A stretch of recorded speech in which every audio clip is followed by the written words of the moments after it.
विश्वामित्र का आगमन। अयोध्यापति महाराज दशरथ के दरबार में यथोचित आसन पर गुरु वशिष्ठ, मंत्रीगण और दरबारीगण बैठे थे।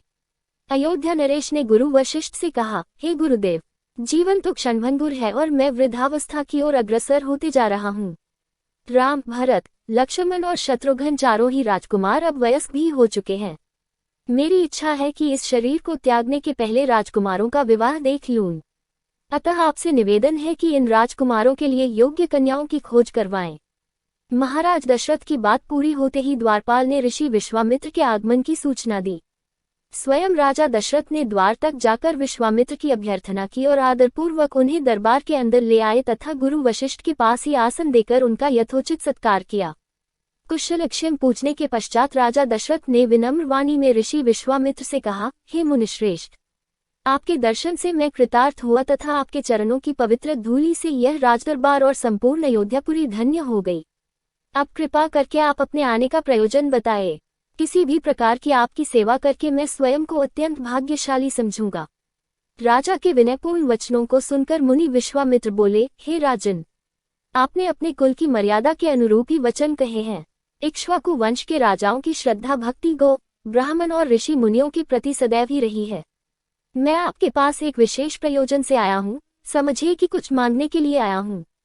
यदि आप मुझे वांछित वस्तु देने का वचन दे तो मैं अपनी मांग आपके सामने प्रस्तुत करूँ। आपके वचन न देने की दशा में मैं बिना कुछ मांगे ही वापस लौट जाऊंगा। महाराज दशरथ ने कहा, हे ब्रह्मर्षि, आप निःसंकोच अपनी मांग रखें। संपूर्ण विश्व जानता है कि रघुकुल के राजाओं का वचन ही उनकी प्रतिज्ञा होती है।